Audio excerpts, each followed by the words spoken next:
Parole à la jeunesse. Des partages, des témoignages, des moments vécus ensemble. Bonjour à toutes et à tous, nous nous retrouvons sur cette émission pour les jeunes sur EJR Radio, La Parole aux jeunes, et nous nous retrouvons avec un groupe de jeunes de l'Église protestante unie de France de Marne-la-Vallée, avec Sandrine et Marceline au monastère Saint-Joseph de Brou-Chantraine. Je vais laisser Marceline et Sandrine justement présenter le groupe des jeunes. Oui, bonjour, je suis Marceline. Nous nous sommes retrouvés aujourd'hui pour notre dernière rencontre de l'année pour clôturer l'année de catéchisme. Bonjour à tous, moi c'est Sandrine. Effectivement, très content d'avoir ce moment partagé avec les jeunes puisque ça clôture en même temps l'année, mais ça participe toujours à notre enrichissement spirituel, que ce soit pour nous, les animateurs, enfin les catéchètes, ou aussi bien pour les jeunes. Donc c'est toujours le but. Merci pour ces présentations. Est-ce que vous pouvez nous faire une grande ligne de ce qui s'est passé pendant l'année, les activités peut-être qui vous ont marqué ou les plus marquants? Oui, cette année était une année originale puisque le catéchisme s'est fait par des mini-camps. On a mené des jeunes dans des mini-camps dans différents lieux en Seine-et-Marne et c'est comme ça que nous avons pu leur faire passer le message de l'Évangile et les inciter à l'étudier. Nous avons particulièrement étudié l'Évangile de Marc cette année, mais pas que. Nous avons fait également des ateliers, les ateliers groupes, des ateliers discrimination et des ateliers préjugés. Voilà.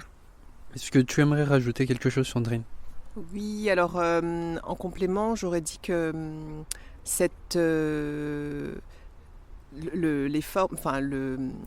la richesse de ces camps, je dirais que c'est pas simplement un enrichissement sur le cadre spirituel, mais c'est pour ça qu'on avait défini cet axe, puisque ça les enrichit aussi bien ne serait-ce que sur la vie en groupe,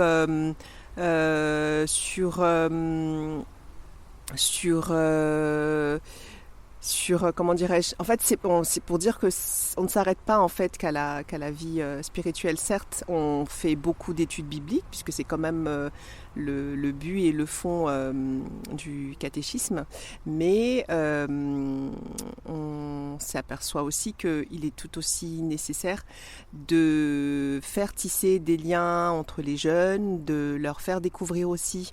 On a d'ailleurs inclus cette année, c'était la découverte de la vie rurale, tout à fait, parce qu'il y a cette déconnexion justement aujourd'hui de nos jeunes sur cette vie rurale qui est quand même à la base des choses. Donc il y a eu des camps qui ont été faits dans ce cadre-là pour aider nos jeunes à se reconnecter un petit peu et à voir la source des choses.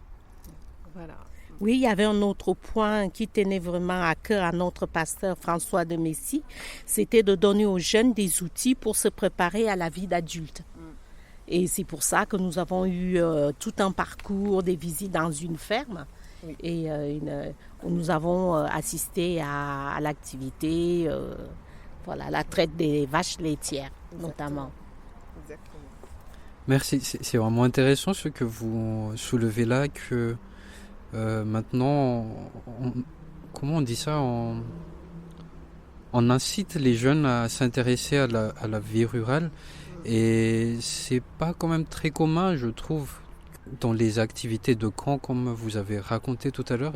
Est-ce que vous pouvez nous raconter un peu plus explicitement ce qui se passe durant les camps, justement? Il y a l'étude biblique et puis il y a les moments passés ensemble entre jeunes. Comment vous gérez tout ça? Comment vous vous organisez pour avoir tous les jeunes en même temps et puis pour qu'il y a au moins une ambiance assurée pour tout le monde? Oui, Déjà, on avait écarté les portables, les téléphones portables pour leur permettre justement de communiquer entre eux. Et puis, il y avait tout un programme que nous avions fait avec eux, avec leur adhésion et des activités. Et on a alterné des activités, des temps d'activités sportives, des temps d'activités spirituelles, lecture de la Bible, étude de la Bible. Et comme je l'ai souligné tout à l'heure aussi, des ateliers pour les préparer à leur vie d'adulte, pour les faire réfléchir. Par exemple, maintenant, on a commencé à travailler sur les orientations, les métiers. Et puis, il y avait aussi l'aide aux devoirs. À chaque camp, il y avait des temps dédiés à faire leurs devoirs. Chacun revenait avec le devoir où il avait besoin d'aide.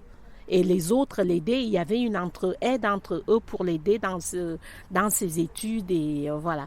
Pour dire que c'est sûr que c'est toute une organisation, puisque on essayait effectivement alors déjà de communiquer en amont les dates aux familles pour que, comme tu disais tout à l'heure, comment on fait pour qu'ils soient mobilisés au plus. En fait, nos camps, on les organise généralement pendant les mini-vacances, les petites vacances. Donc c'est des camps sur 3 jours, donc on essaie de communiquer les dates aux familles le plus en amont possible pour qu'ils puissent s'organiser et faire en sorte de retenir, de boucler ces dates. Et puis dans les activités, et comme dit Marceline, vraiment essayer que chacun en fait il trouve son compte aussi bien dans les études bibliques que dans les jeux, dans les moments entre eux ou dans les moments tout simplement de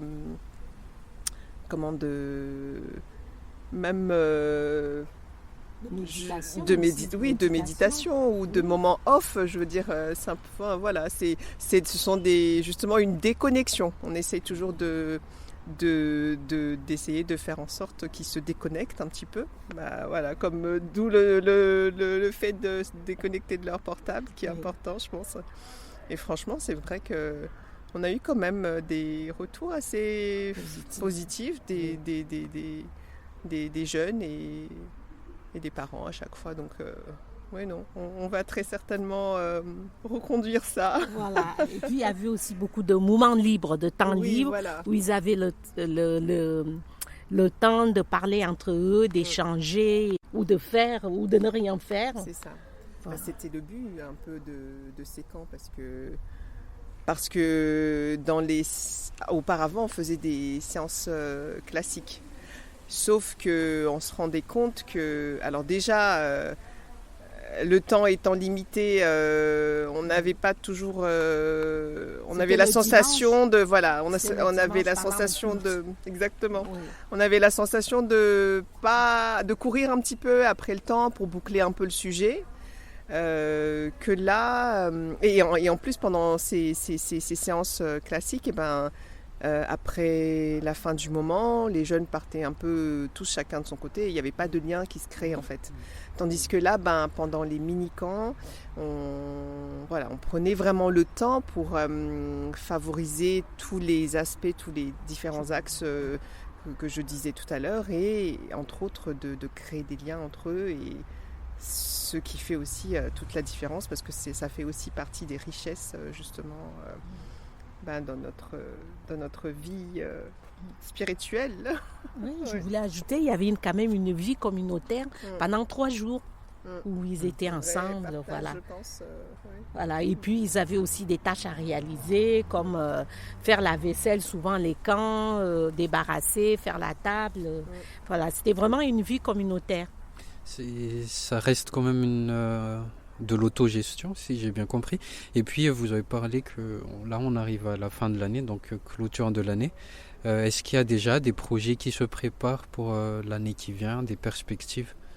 Alors déjà, on va reconduire cette forme de KT, puisqu'on repart pour d'autres dates pour les mini-camps. Alors peut-être pas tout à fait aux mêmes endroits, mais voilà, la formule sera la même. Et puis il y aura toujours comme c'est les sorties à Thésée, Est-ce qu'il y aura d'autres La ferme encore, la vie rurale. Oui, tout à la fait. vie rurale. Et comme atelier, nous allons travailler beaucoup l'orientation, Oui, professionnels. l'orientation professionnelle, le futur métier, avec des interviews des professionnels pour nous donner des idées de leur métier. Voilà. Et est-ce que vous avez un mot à laisser peut-être à des jeunes qui vont écouter l'émission, peut-être à des paroissiens ou des gens qui vont juste passer comme ça et qui vont tomber sur la radio et écouter? Oui, venez nous rejoindre. Nous nous amusons très bien. Est-ce que vous pouvez nous dire le lieu?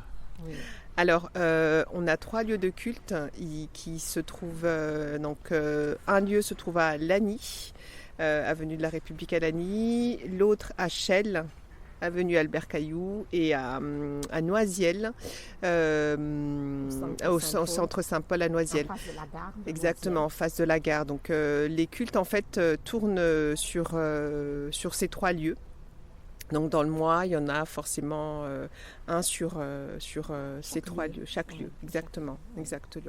Vous avez aussi toutes les informations sur notre site EPUDF Lagny, Chelles, Marne-la-Vallée. Voilà. Merci beaucoup. C'est nous.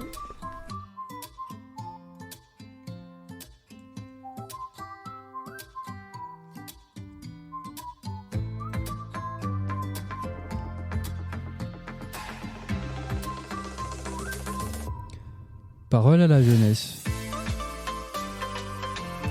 Des partages, des témoignages, des moments vécus ensemble.